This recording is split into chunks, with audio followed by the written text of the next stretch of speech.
आज सबसे पहले तो आप लोगों को सुप्रभात। आज हम लोग नैतिक शिक्षा में पाठ 6 पढ़ेंगे। ठीक है, पाठ 6। और पाठ 6 का नाम क्या है? पाठ 6 का नाम है सफलता की राह। क्या नाम है? सफलता की राह। अब सफलता की राह क्या होती है, यानी सफलता कैसे पाया जाए, उसका रास्ता।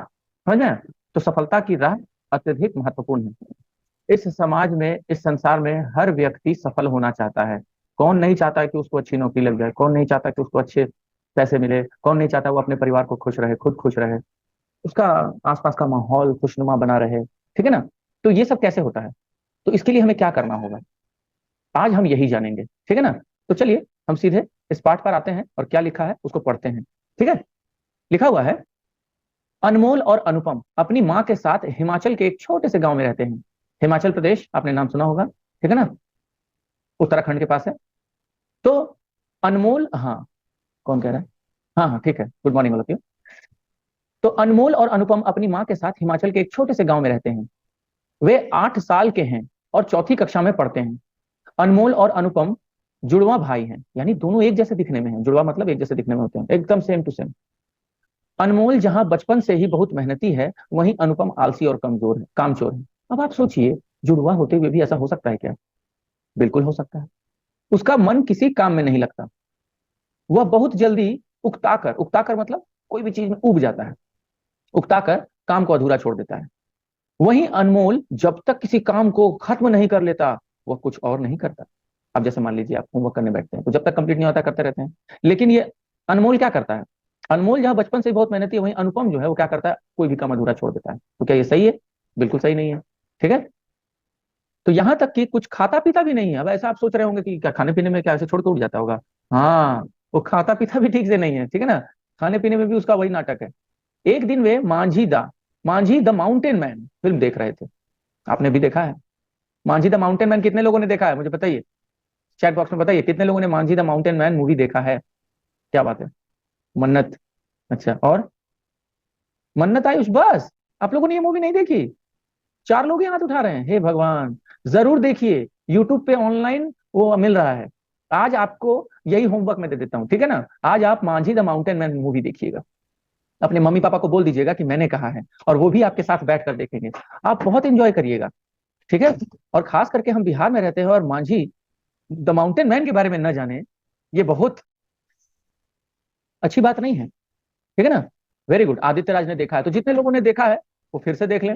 जितने लोगों ने नहीं देखा है वो अपने माता पिता के साथ बैठकर आराम से, सबके पास इंटरनेट अवेलेबल है, यूट्यूब अवेलेबल है, आराम से यूट्यूब पे जो है पढ़ाई करने के बाद, दोपहर में भोजन करने के बाद आप आराम कर लें। शाम को जब चाय वाय पकौड़े वकौड़े बनते हैं, उस समय अपने माता पिता और परिवार के साथ बैठकर मांझी द माउंटेन मैन का मजा लें।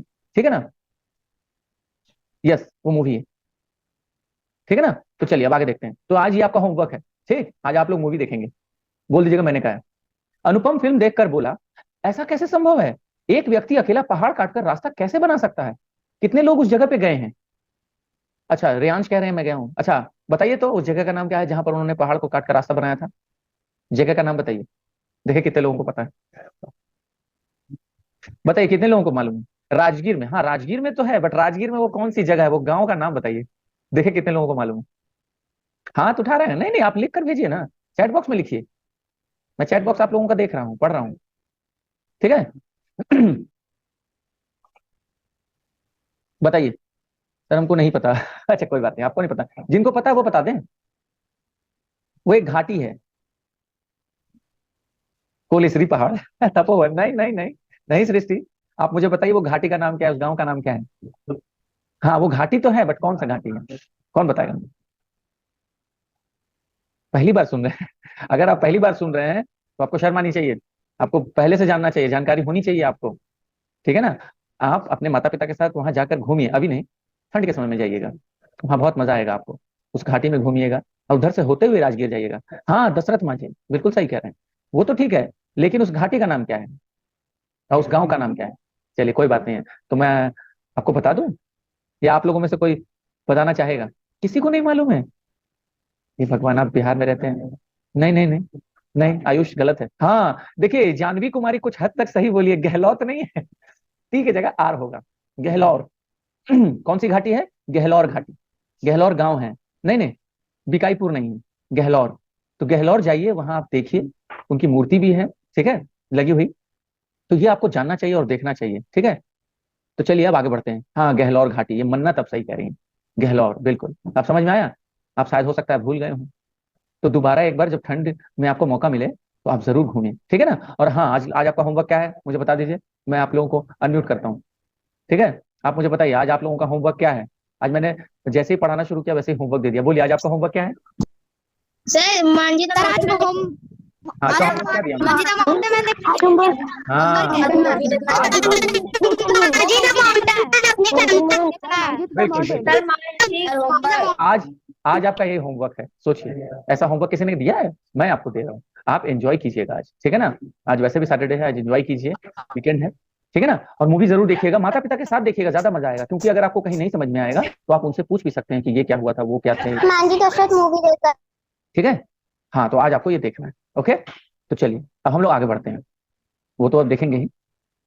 चलिए अब देखिए यहाँ पर क्या पूछा है। तो एक दिन वे Manjhi the mountain man film देख रहे थे, ठीक है। वे मतलब कौन कौन? अनुपम और, तो अनुपम फिल्म देखकर बोला, ऐसा कैसे संभव है कि एक व्यक्ति अकेला पहाड़ काटकर रास्ता कैसे बना सकता है? यह फिल्म वाले कुछ भी दिखाते हैं बेवकूफ की तरह। अनमोल उसकी बात सुनकर तुरंत बोला कि यह बिल्कुल सच्ची कहानी है और उसने इसके बारे में पहले भी पढ़ा है। दोनों भाई आपस में लड़ने लगे। अनुपम यह बिल्कुल भी मानने को तैयार नहीं था। अनुपम जो था वो मानने को तैयार नहीं था। वो सोच रहा था ऐसा कैसे हो सकता है, क्योंकि वो कैसा था, वो कामचोर था। वो थोड़ा सा काम करने के बाद क्या करता था, अधूरा छोड़ देता था, ठीक है ना।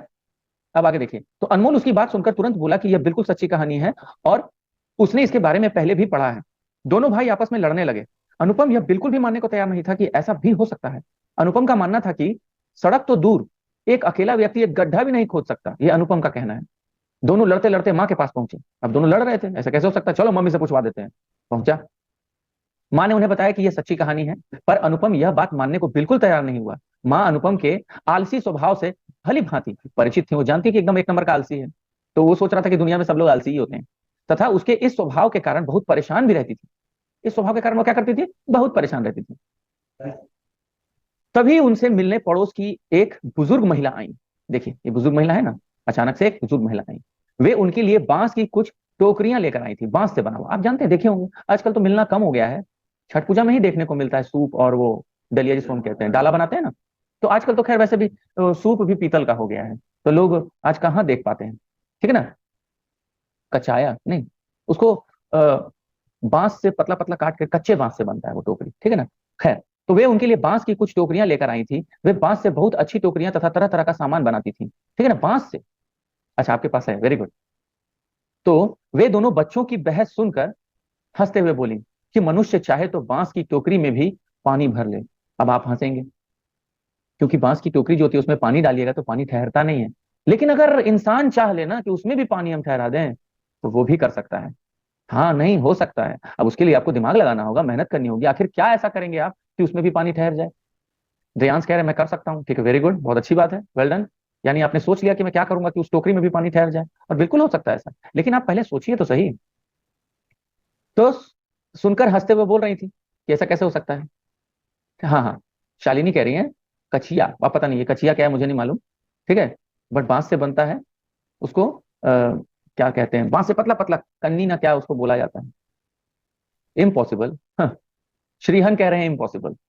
अरे यार, एक समय था जब इंसान ने सोचा था कि वो भी उड़ सकता है, और आपकी तरह कई लोगों ने कहा इम्पॉसिबल।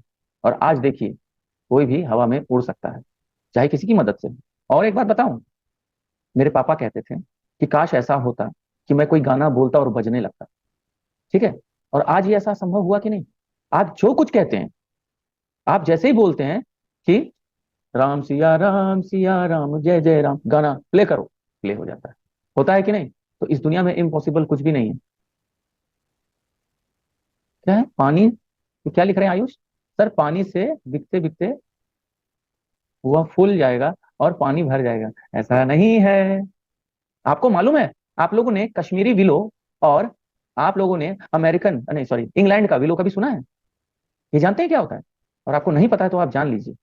किसको मालूम है कश्मीरी विलो क्या होता है, बताइए तो जरा। देखिए श्रीहन, अगर आप जब तक सोचते रहेंगे कि इम्पॉसिबल है, इम्पॉसिबल, हाँ वेरी गुड, आपने सही कहा। ये इम्पॉसिबल जो है वो कहता है I am possible. Very good, बिल्कुल हो सकता है। तो आयुष हाथ उठा रहे हैं, बताइए तो कश्मीरो विलो क्या है? चलिए अनम्यूट हो जाइए, बताइए तो कश्मीरी विलो या इंग्लैंड वाला जो विलो होता है वो क्या होता है? अनम्यूट हो जाइए, मैंने आपको ऑप्शन दे दिया है, आप अनम्यूट हो सकते हैं, बोलिए यस सर। क्या होता है, बोलिए। कश्मीरी विलो या इंग्लैंड विलो क्या होता है? आपने कभी नाम सुना है? No sir. तो हाथ उठा रहे थे आप, मुझे लगा आपको पता है। चलिए कोई बात नहीं, मैं बता देता हूँ, लेकिन आपको पता होना चाहिए। ये Kashmiri willow Kashmiri files movie नहीं है। ये कश्मीरी विलो एक तरह की लकड़ी होती है जिससे बैट बनता है, ठीक है? और वो बैट को आप जितना भी भिगाए कोई फर्क नहीं पड़ता, उससे बैट और मजबूत बनता है, समझे? कच्ची लकड़ी को काट कर पानी में बहुत देर भिगोया जाता है, उसके बाद उसको एक शेप दिया जाता है, तब बैट बनता है। उसके बाद उसके साथ बहुत बार बार बार बार बार बॉल से खेला जाता है, और तभी वो और ज्यादा मजबूत हो जाता है। अब ना कह रहे हैं मेरे पास है, लेकिन क्या आपके पास कश्मीरी विलो है? ठीक है, आप कभी कश्मीर या कहीं घूमने जाएंगे तो आपको पता चलेगा, और चाहे तो आप यूट्यूब में सर्च कर लें इसके बारे में, ठीक है ना? जब क्लास हो जाएगा तो आपके पास 10 मिनट का समय रहता है, आप आराम से सर्च कीजिएगा। तो चलिए अब आगे बढ़ते हैं। तो वे उनके लिए बांस की कुछ टोकरियां लेकर आई थी। ये बात इसलिए उठी क्योंकि किसी ने कहा कि सर वो गीला हो जाएगा और उसके बाद वो सड़ जाएगा। सर जो इम्पॉसिबल को जो पॉसिबल कर देता है वही ब्रेव होता है। वेरी गुड आदित्य, बिल्कुल सही कहा आपने, समझ में आया? इसीलिए आप लोगों को भी ब्रेव बनना है। Okay, nothing is impossible in this world. Yes, something is difficult but not impossible. तो वे उनके लिए बांस की ये कुछ टोकरियां लेकर आई थी। वे बांस से बहुत अच्छी टोकरियां तथा तरह तरह का सामान बनाती थी। वे दोनों बच्चों की बहस सुनकर हंसते हुए बोली कि मनुष्य चाहे तो बांस की टोकरी में भी पानी भर ले। मनुष्य के लिए भला क्या मुश्किल है, सब परिश्रम और दृढ़ निश्चय पर निर्भर करता है। यह सुनते ही मां के मन में एक विचार आया। गर्मी की छुट्टियां चल रही थी, ठीक है? दोनों बच्चे दिन भर घर पर ही रहते थे। वे अक्सर उनसे कहीं बाहर घूमने जाने को की फरमाइश करते रहते थे। तब उन्होंने क्या कहा, अब देखिए आगे। आप लोग कभी फरमाइश करते हैं मम्मी पापा से कि मुझे यहाँ ले चलिए वहां ले चलिए? जब भी घूमिए तो ऐतिहासिक जगह पे घूमिए, आप कुछ सीखने को आपको मिलेगा, ठीक है? चलिए, तो अब आगे क्या हुआ? अगले दिन माँ उन्हें गांव के पास वाले एक झरने पर ले गई। गांव के ही पास एक झरना था। अच्छा, ये लोग कहाँ हैं आपको पता होगा? ये लोग कहाँ हैं? हिमाचल प्रदेश में, है ना? गांव के पास ही एक बहुत सुंदर झरना बहता था। लोग अक्सर वहां पिकनिक मनाने आते थे। यह माना जाता था कि झरने का पानी पीने से स्वास्थ्य लाभ होता है, ठीक है ना? यानी अपने आप जो है कुछ बीमारियां ठीक हो जाती हैं, उस पानी में कुछ ऐसा होता होगा। आप अपना जो है जानवी, अपना जो वॉल्यूम है उसको अप करिए, आपको मेरी आवाज आएगी। क्लियर? अब आगे देखिए। तो माँ अपने साथ में बांस की टोकरियां भी लेकर आई थी। एक मिनट, अगले दिन माँ ने उन्हें कहाँ लेकर गई थी? एक झरने के पास, ठीक है ना? लोग अक्सर वहां पिकनिक मनाने आते थे, और यह माना जाता था कि झरने का पानी पीने से स्वास्थ्य लाभ होता है। यानी स्वस्थ माने कोई भी इंसान अगर हल्का फुल्का बीमार है तो उसकी बीमारी ठीक हो जाती है। माँ अपने साथ में बांस की टोकरियां भी लेकर आई थी। उन्होंने दोनों बच्चों को झरने पर जाकर बांस की टोकरियों में पानी भरकर लाने के लिए कहा, ताकि वह खाना पका सकें। अब आप सोचिए ये कितना कठिन कार्य है, इम्पॉसिबल नहीं है, कठिन है। अब टोकरी में पानी भर के कैसे लाएंगे बच्चे? लेकिन फिर भी वो दोनों गए। अनुपम और अनमोल टोकरी लेकर झरने की तरफ चल दिए। अनुपम ने टोकरी भरने का प्रयास किया, पर टोकरी के छेदों से पानी तुरंत निकल जाता। पानी तो भर नहीं पा रहा था, तो लाना तो दूर की बात। अनुपम जल्द ही परेशान हो माँ के पास वापस लौट आया, ठीक है ना? और टोकरी रखते हुए बोला कि इसमें पानी भरना संभव नहीं है। यह कहकर वह वापस झरने पर खेलने चला गया। वहीं देखिए अनमोल क्या किया, ध्यान रखिएगा। अनमोल टोकरी भरने का बार बार प्रयास करता रहा, बार बार प्रयास करता रहा। आपको मैं याद दिला दूं, यहां पर देखिए, आपने क्या जाना था? अनमोल और अनुपम दो व्यक्ति हैं, और अनमोल जो है वो मेहनती है, और अनुपम जो है वो क्या है? अनमोल जहां बचपन से ही बहुत मेहनती है, वहीं अनुपम जो है आलसी है। मैं आपको इस दोबारा दिखाया इसलिए ताकि आप इसको समझ सकें। तो यहाँ अब कौन लेकर आया बताइए? अनुपम और अनमोल टोकरी लेकर झरने की तरफ चले गए थे, लेकिन अनुपम ने क्या किया? टोकरी भरने का प्रयास नहीं किया, ठीक है ना? अब कौन था वो? तो अनुपम कौन था? कामचोर था, आलसी था, इसलिए उसने प्रयास नहीं किया। लेकिन अब अनुपम तो जल्द परेशान हो गया, लेकिन अनमोल ने हार नहीं मानी। यह कहकर वह वापस झरने पर चला गया खेलने, अनुपम। वहीं अनमोल टोकरी भरने का बार बार प्रयास करता रहा। वो बहुत देर तक टोकरी पकड़कर झरने के नीचे खड़ा रहा, फिर भी नहीं हो रहा था। तो चलिए आगे देखते हैं क्या हुआ। दोपहर के भोजन का वक्त हो चला था। माँ ने दोनों बच्चों को भोजन करने के लिए बुलाया। अनमोल टोकरी को पानी में ही छोड़कर माँ के पास आ बैठा। वह थोड़ा सा ही खाना खाकर वापस झरने पर गया और पुनः टोकरी भरने का प्रयास करने लगा। देखिए वो बच्चा बार बार जा रहा है और प्रयास कर रहा है, देख रहे हैं यहाँ पे। कई घंटे बीत जाने के कारण बांस फूल गया, जिसके कारण टोकरी के छेद बंद हो गए। छेदों के बंद होते ही टोकरी पानी से भर गई। अनमोल जब पानी से भरी टोकरी लेकर माँ के पास आया तो माँ की खुशी का ठिकाना नहीं रहा। बोले वाह, क्या बात है। आप देखते होंगे सूप सूप में भी पानी कुछ देर तक टिक जाता है। माँ ने दोनों बच्चों को अपने पास बिठाया और अनमोल के सिर पर प्यार से हाथ फेरते हुए बोली कि आज अनमोल ने अपने परिश्रम और सच्ची लगन से असंभव को भी संभव कर दिखाया। फिर अनुपम को समझाते हुए बोली, देखा तुमने, परिश्रम से बांस की टोकरी में भी पानी भरा जा सकता है। तुम जिस टोकरी को छोड़कर चले गए थे उसी में अनमोल पानी भर कर ले आया। सोचिए, तो ऐसा होना चाहिए हमारे साथ। सर पानी से भीगते भीगते वह फूल जाएगा और पानी भर जाएगा। हाँ वही तो हुआ श्रीहन, वही तो हुआ, और पानी भर गया। ठीक है ना। तो ये पाठ कितने लोगों को समझ में आ गया? हाथ उठा दीजिए। जितने लोगों को समझ में आ गया हाथ उठाइए फटाफट। देखें जरा कितने लोग हैं यहाँ पर। 36 प्रेजेंट है, नहीं 34, मुझे लेकर 35, और 23 हैंड्स रेज हुए, यानी बाकी को समझ में नहीं आया। क्या मेरी आवाज सब तक जा रही है? तो सब लोग अगर समझ गए हैं तो हैंड रेज कर दीजिए, क्योंकि जो लोग हैंड रेज नहीं करेंगे मैं उनसे फिर प्रश्न करूंगा कि क्या नहीं समझ में आया। सबको समझ में आ गया? 26, 27, और बाकी के लोग, बाकी जो लोग हाथ नहीं उठाए उनका क्या? मैं सबसे पूछ रहा हूं, मैं देखना चाहता हूं कौन कौन हाथ नहीं उठाया। देखिए मेरे पास जो रिकॉर्ड है वो है अभिजीत कुमार, क्या आप क्लास में हैं? शालिनी कुमारी, श्री यश राज, ठीक है, और श्रेष्ठ शशि, वैष्णवी, विशाल और सिद्धार्थ राय। देखिए इन लोगों का कोई उत्तर नहीं आ रहा है। ये लोग क्लास में अगर हैं तो जवाब दें, और नहीं समझ में आया है तो भी मुझसे पूछिए। चलिए अभिजीत को मैं अनम्यूट करने को बोल रहा हूं। Abhijeet, Abhijeet unmute yourself. Abhijeet unmute yourself. हाँ, क्या आपको यस समझ, सर। आपको समझ में नहीं आया? सर आया समझ में। तो हैंड रेस क्यों नहीं कर रहे हैं?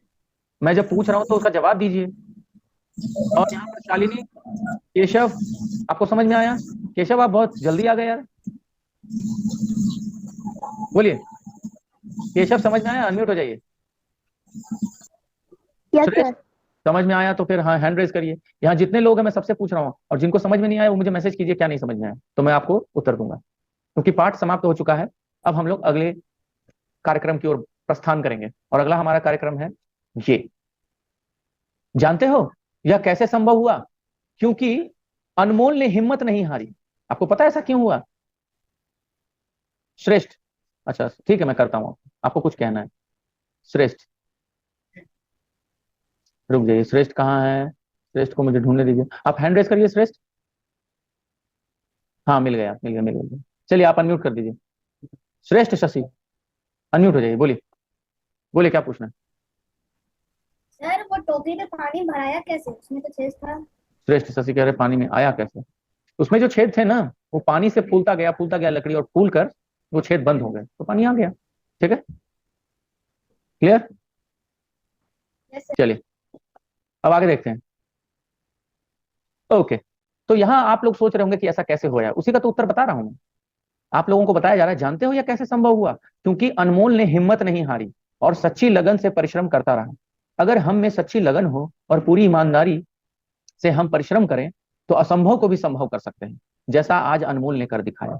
अपनी गलती जानकर अनुपम उदास हो गया। अनुपम को बुरा लगा, उसने उसे अपने पर बहुत शर्म आ रही थी। अनुपम को उदास देख माँ उसे अपनी गोद में बिठाते हुए अपना मनपसंद पहाड़ी गाना गुनगुनाने लगी, जो वे अक्सर गाती थी। क्या? जिन खोजा तिन पाइया गहरे पानी पैठ। क्या उन्होंने कहा? जिन खोजा तिन पाइया, अगर आप खोज में निकल जाएंगे तो वहीं आपको वो प्राप्त होगा। गहरे पानी पैठ, यानी उस पर विचार कीजिए, सोचिए, तब आपको पता चलेगा कि क्या करने से हम उसमें सफल हो सकते हैं। आई बात समझ में? फिर अनुपम को प्यार करते हुए बोली, इसका अर्थ तो तुम जानते ही हो। माँ का गाना सुन अनुपम खुश हो गया और उसने माँ से पक्का वादा किया कि वह भी खूब लगन और मेहनत से हर काम करेगा। इस घटना के बाद अनुपम पूरी तरह बदल गया और बहुत ही मेहनत और लगन से हर काम करने लगा। तो चलिए अब आपको कहा गया है, जरा सोचिए आपको कौन सा विषय सबसे मुश्किल लगता है? बताइए, सब लोग चैट बॉक्स में लिखिए फटाफट, मैं देखना चाहता हूँ आपको कौन सा विषय मुश्किल लगता है, यानी कौन सा सब्जेक्ट लगता है कि इसे बहुत टफ है। बोलिए। इंग्लिश अच्छा, शाश्वत कह रहे हैं इंग्लिश। अच्छा, श्रेष्ठ कह रहे हैं एसएसटी। अच्छा, और श्रेयांश भी SST, Janvi English, Shubhansh English, Ayush science. अच्छा आप लोग को ये टफ लगता है, वैष्णवी को भी साइंस और अभिजीत को इंग्लिश। देखिए मैं आपको एक बात बोलूं, आपको जो टफ लगता है ना उससे डरिए नहीं, उसका सामना कीजिए। आपको सबसे पहले तो खुद से पढ़ाई करनी पड़ेगी। जितने लोग हैं मैं सबको उत्तर में देख रहा हूँ। तो जब तक आप खुद से मेहनत नहीं करेंगे, अक्सर क्या करते हैं हम बच्चे बच्चे क्या करते हैं, वो पूरी तरह से निर्भर हो जाते हैं या तो माता पिता पर या तो अपने शिक्षकों पर। कभी कभी आप कुछ चीजों को खुद से ढूंढने का प्रयास कीजिए और हार मत मानिए। और आपको ऐसा लगता है कि आप ऐसा नहीं कर सकते ना, तो जहां जहां आपको तकलीफ है उसको नोट कर लीजिए एक रफ कॉपी में, या बुक में ही वहां अंडरलाइन करके रखिए कि मुझे ये वाला समझ में नहीं आया, आज मैं जाकर सर से पूछूंगा। आप घर में भी अगर हैं, घर में पढ़ाई कर रहे हैं, तो माता पिता से पूछिए, ठीक है ना। और नहीं तो अगर माता पिता व्यस्त हैं, नहीं बता पा रहे हैं, तो आप सीधे हमारे पास अगले दिन आइए और सर हमें इस जगह पे समझ में नहीं आया, सर आप मुझे समझा सकते हैं, मैम आप मुझे समझा सकते हैं। तो ये होना चाहिए, आपको कभी कोई सब्जेक्ट टफ लगेगा ही नहीं। ठीक है, ठीक है, बहुत अच्छी बात है। कुछ लोग कह रहे हैं कि मेरे लिए कोई भी मुश्किल नहीं है सब्जेक्ट, तो बहुत अच्छी बात है। ठीक है, लेकिन क्यों नहीं है? क्योंकि आप मेहनत करते हैं, ठीक है ना, ध्यान से पढ़ते हैं, टाइम पे होमवर्क करते हैं, ठीक है ना, वो बहुत अच्छी बात है। लेकिन ऐसे बहुत कम लोग होते हैं। ठीक, तो आगे देखिए, आपको कौन सा विषय सबसे मुश्किल लगता है, सोचिए कैसे आप उस विषय में सबसे ज्यादा अंक प्राप्त कर सकते हैं। अब आपको उस पर विचार करना है, जिसने जो जो भी लिखा है मेरे पास यहाँ रिकॉर्ड हो गया। अब आप बताइए उस विषय में आपको अगर बेहतर करना हो, अच्छे अंक लाने हो, जो भी अंक आते हैं उससे अच्छा अंक लाना हो, ठीक है ना, तो आप क्या करेंगे? इसके लिए आपको क्या क्या प्रयास करने होंगे, उन्हें नीचे दी गई तालिका में लिखिए और उन प्रयासों को आप तब तक करते रहिए जब तक आप उस विषय से सर्वाधिक अंक प्राप्त नहीं कर लेते। अब बताइए, जितने लोगों को जो भी विषय कठिन लगता है आप उसके लिए क्या करेंगे? अब उत्तर दीजिए सब फटाफट, आप क्या करिएगा?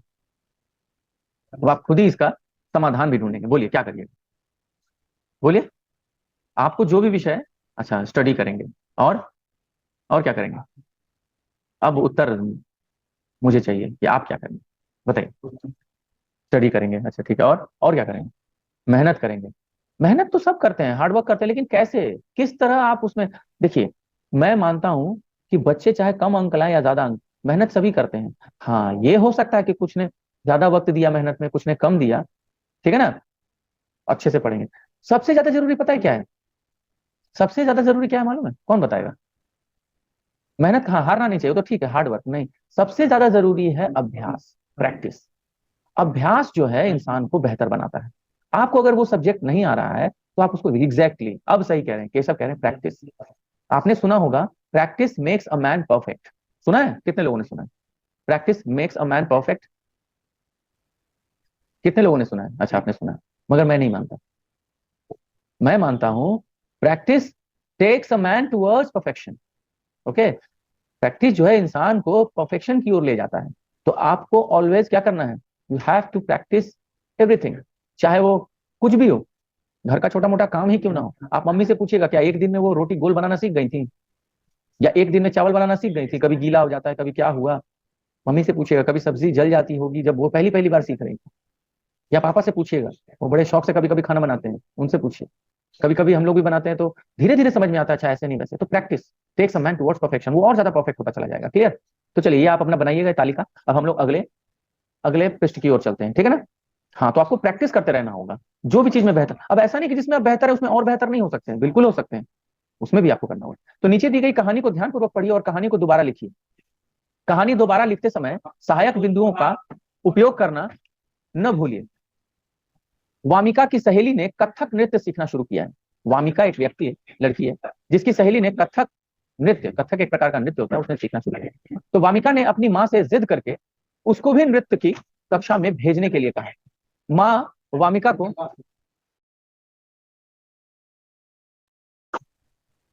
ठीक है, क्योंकि उन्हें लगता है वामिका आलसी है और जिस भी कार्य में मेहनत करनी होती है वह उस कार्य का अक्सर बीच में ही अधूरा छोड़ देती है। देखिए एकदम उसी तरह अनमोल और क्या ना था, अनुपम, अनुपम की तरह। कुछ दिन पहले वामिका ने तैयारी शुरू की थी, लेकिन एक सप्ताह ही वह तैराकी की कक्षा में गई और उसके बाद यह कहकर कि वह बहुत थक जाती है, उसने जाना छोड़ दिया। वामिका की बहुत जिद के कारण माँ ने उसे नृत्य की कक्षा में भेज दिया। जाओ जल्दी जाओ, जाना ही पड़ेगा तुम्हें। माँ ने उसे भेजते समय उससे वचन लिया कि इस बार वह यह काम बीच में छोड़कर नहीं भागेगी। अब सुनिए, अब आपको इस पर एक कहानी लिखनी, यही वाली कहानी। सहायक बिंदु यानी आपको कुछ पॉइंट्स दिए जा रहे हैं ताकि आपको मदद मिले, ठीक है ना। ओके, तो आप क्या करेंगे? आपके पास देखिए मेहनती है, पूरा करके निवेदन और आनंद आता है। ये कुछ बिंदुओं का इस्तेमाल करके आपको इस कहानी को पुनः लिखना है। इसी को समझ में आया? अब अगले पृष्ठ की ओर चलते हैं। अगले पृष्ठ की ओर है, निम्नलिखित दोहों का अर्थ ढूंढकर समझने का प्रयास करते हुए इन दोहों के रचयिता के नाम लिखें। विद्या धन उद्यम बिना कहो जुपावे कौन, बिना डुलाए ना मिले ज्यों पंखा की पौन। ठीक है ना? तो यह कह रहे हैं कि विद्या धन और उद्यम का बिना, इसके बिना काहे जुपावे कौन, यानी हम लोग विद्या धन और उद्यम के बिना कुछ भी नहीं पा सकते। विद्या मतलब तो विद्या, धन मतलब आप समझ रहे हैं, उद्यम मतलब मेहनत। ठीक है ना? बिना डुलाए ना मिले। आप अब आप कहेंगे आज के जमाने में सर तो पंखा तो अपने चलता है, एसी भी चलता है, ठीक है ना, लेकिन उस जमाने की बात हो रही है कि जब हाथ से डुलाना पड़ता था। ठीक है ना? तो जिस तरह से हाथ डुलाने से पंखा से हवा हम नहीं प्राप्त कर सकते, ठीक उसी प्रकार हम अगर विद्या और धन और उद्यम न करें, हमें ये प्राप्त न हो, तो भी हम कुछ नहीं कर सकते। अब आपको ये ढूंढना है ये किसका है। करत करत अभ्यास के जड़मती हो तो सुजान रसरी आवत जाते सिल पर परत निशान। यानी अभ्यास करके इंसान चाहे तो कुछ भी प्राप्त कर सकता है, किसी भी जगह वो सफलता को प्राप्त कर सकता है। ठीक है ना? अब यहाँ क्या बोला गया है, अपनी कक्षा या विद्यालय के किसी ऐसे विद्यार्थी से मिलकर जानकारी एकत्र कीजिए जिसने पढ़ाई या किसी खेल में अच्छा स्थान प्राप्त किया है। उससे समझने का प्रयास कीजिए कि उसकी इस सफलता का प्रमुख कारण क्या है। अब अगर आपके कक्षा में कोई ऐसा व्यक्ति हो, कोई ऐसा बच्चा हो, कोई ऐसा साथी हो, कोई ऐसा सहपाठी हो जो कक्षा में प्रथम आता हो, या किसी हो सकता है किसी विषय में उसने पूर्ण अंक प्राप्त किए हो, अब बताइएगा, आप उनसे बात करके पूछिए कि भाई तुमने क्या किया, कैसे किया, और उसके बाद सफलता का कारण पूछकर यहाँ लिखना है। तो आज के लिए इतना ही। अब आपको किसी को कोई प्रश्न करना है? किसी को कोई प्रश्न करना है? किसी को कोई प्रश्न करना है तो मैसेज करिए। माउंटेन द दशरथ माझी द माउंटेन मैन, ये आपको देखना है। ठीक है? तो बताइए, किसी को कोई प्रश्न है? क्योंकि समय समाप्ति की ओर है, और अगर प्रश्न नहीं है तो हम यही कक्षा समाप्त करेंगे, और फिर अब अगली कक्षा में जब हम मिलेंगे तो अगले पाठ के साथ हम लोग आपके साथ फिर से साझा करेंगे। तब तक के लिए धन्यवाद। अपना ख्याल रखें, बाहर ना निकलें, अपने स्वास्थ्य का ख्याल रखें और सुरक्षित रहें। ठीक है? Bye bye, take care.